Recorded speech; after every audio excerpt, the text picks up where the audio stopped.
Alright, what's going on everyone? And welcome to the series in which I introduce you to all of the most powerful competitive decks in the modern format. The goal here isn't to give you exact deck lists as those change constantly, but rather to give you just a brief overview of how the deck works so you can be prepared if you're new to the format. And today we're looking at Yawgmoth Combo, a Golgari combo deck that can win the game instantaneously if it finds its combo pieces. So the combo starts with Yawgmoth, a 4-mana 2/4 that allows you to pay 1 life and sacrifice a creature to draw a card and put a -1/-1 counter on another creature. So you can see how this goes infinite, right?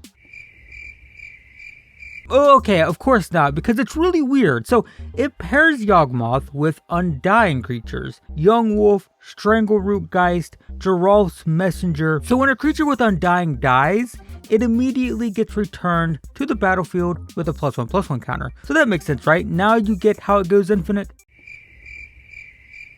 Okay, so it's weird. So this requires very specific rules knowledge. So when a creature has both a +1/+1 counter and a -1/-1 counter at the same time, they cancel each other out and get removed. This doesn't happen often because -1/-1 counters are actually very rare, and most people might think that if a creature has both, that you have to track both, but no, the rules state that if a creature has both, you just remove them. They just cancel each other out and they go away. So what you do with this combo is you sacrifice an Undying creature to Yawgmoth to dish out a -1/-1 counter wherever you want and you draw a card. Then that Undying creature returns with a +1/+1 counter. Then you sacrifice another Undying creature to put a -1/-1 counter on the first creature. So now it has 2 counters and they cancel each other out. And then that second one comes back into play with a +1/+1 counter. Then you sacrifice the first one to cancel out that counter, and you can now cycle them, right? You can cycle these infinitely. Plus you draw 1 card every single time you do this. So that helps you draw into win conditions. So the problem with this, of course, is you lose 1 life every time you activate Yawgmoth. So how the heck do you win with that? And the answer is with Geralf's Messenger. While you do lose 1 life each time, the opponent loses 2 life. So if you have Geralf's Messenger and Young Wolf, for example, you have to pay 2 life to sacrifice both of them, but then the opponent's gonna lose 2 life with each cycle. So all you need is a little bit more life than your opponent, and it's just an insta win. And if you have 2 Geralf's Messenger, they lose 4 for every 2 that you lose. So now you can have half your opponent's life total and still win. And then the deck also uses Blood Artist and Zulaport Cutthroat to win, so these make the opponent lose 1 and you gain 1 every single time a creature dies. So now when you go through this loop every time, not only is the opponent's life constantly draining, but you're negating that life loss with a gained life. You pay 1 life to sacrifice, then you gain 1 life from Blood Artist. So that's the combo. It's Yawgmoth sacrificing Undying creatures infinitely and using Geralf's Messenger and Blood Artist to just end the game. Now what's interesting about this combo is it's super grindy. While it is true that this is an instant win combo that's capable of just winning the game out of nowhere,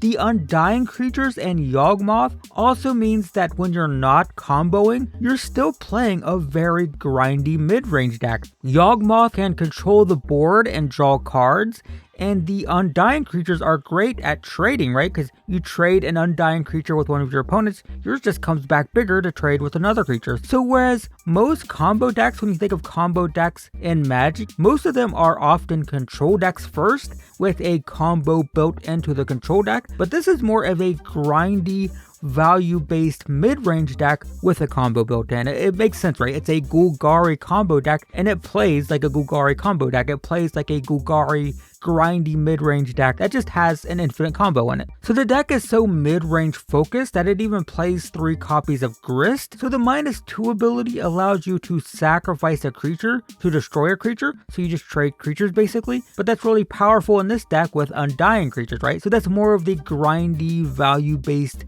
mid-rangey style is, you sacrifice your creature, you kill one of their creatures, but yours comes back bigger. You now have a bigger creature, or you can sacrifice it again. And then the +1 ability 3 allows you to generate tokens, which is perfect for sacrificing to Grist. Grist creates tokens and then can sacrifice them, or you can sacrifice them to Yawgmoth, right? Because at the end of the day, Yawgmoth, you could sacrifice insect tokens just to dish out -1/-1 counters to your opponent's creatures and draw cards, right? You're drawing cards when you activate that. That's the thing. You might forget that Yawgmoth is a combo piece that allows you to go infinite, but it's also just like a grindy mid-range machine, dishing out -1/-1 counters and drawing cards. So that's how this deck can just be like a grindy Golgari deck while also being a combo deck. So to make that infinite combo more consistent, the deck plays Chord of Calling and Eldritch Evolution to find its pieces. So Chord of Calling, very basic, you just pay X and search for something that costs X or less. Costs 3 mana plus X, so anything you want to find, you have to pay 3 mana extra, right? So if you want to find a young wolf, it's going to cost 4. If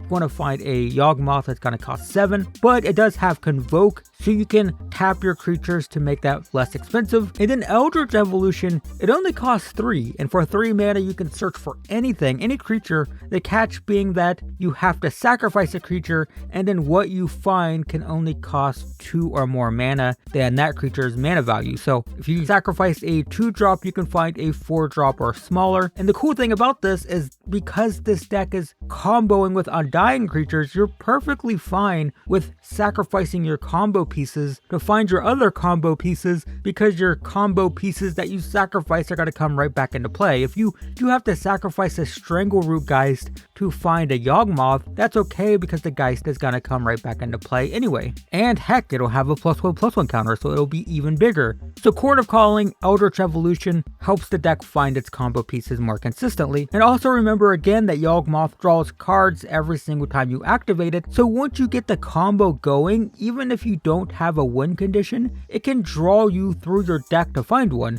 It can either draw you into a win condition, or it can draw you into a Chord of Calling or an Eldritch Evolution. So this means that simply having 2 Undying creatures in Yawgmoth sort of lets you draw infinitely. Even if you have a win conditionless combo in play, you can find a win condition because you draw your deck basically. Granted, you don't technically draw infinitely because you have to pay 1 life, right? You lose 1 life every time, but that makes it basically like pay 1 life, draw a card, right? So it's basically Necropotence. Necropotence is one of the most powerful cards in Magic's early history. If you're familiar with old school Magic, Necropotence was kind of broken, and with Yawgmoth and a couple of Dying creatures, you basically have Necropotence. Pay 1 life, draw a card, draw through your deck, find your combo pieces. Then the deck plays Birds of Paradise, Ignoble Hierarch, and Wall of Roots to speed everything up. So this is pretty self-explanatory. This is just ramp to get your combo pieces on the battlefield faster. It also helps with Chord of Calling, allowing you to more reliably find stuff by having more mana. And the main reason this deck plays creatures, like Birds of Paradise isn't popular in Modern, but the reason this deck is focused on playing ramp creatures is because while they do ramp us, they can also be sacrificed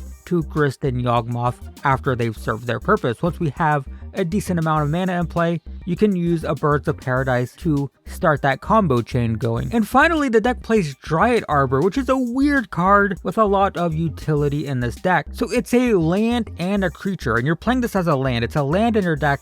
You play it for your land for a turn, but also it's a creature, and that means that it can be sacrificed to Yawgmoth and Grist. And also, because it's a land, you can search for it with a fetch land. And that's very relevant because, a lot of times with this deck, you're looking for sacrifice outlets. You're looking for something to sacrifice. And the cool thing is, if you top deck a fetch land, you can go get a Dryad Arbor, and that's a creature on the battlefield that can jumpstart your combo. The fact that you can find a key combo piece with a fetch land is pretty nice. And that's the idea, guys, behind the Yawgmoth Combo. The deck is incredibly simple when you break it down, right? You have Yawgmoth, your main win condition, your build around creature. You have your Undying package that can cycle infinitely with Yawgmoth. You have extra ways to win if necessary, and then you have tutors to make the combo more consistent, and ramp to make it all faster. Even though it's a very simple concept, the deck does have a reputation for being difficult to pilot. It is a top tier deck. It's one of the best combo decks in Modern, but the deck doesn't play counter spells to protect its combo. The deck plays more like a mid-range deck, so you're constantly using your combo pieces to play like a normal fair game of Magic until you combo. Like if somebody didn't know what this deck did and just like looked at a snapshot of the board at any given time, it looks like it's just a perfectly fair mid-range deck, but it just can combo. But that also makes it kind of difficult to balance as a new pilot to the deck, knowing when it's worth it to sacrifice your combo pieces, and the fact that you're playing an actual game with your combo pieces, meaning you're constantly putting them in danger of being board swept and all that stuff.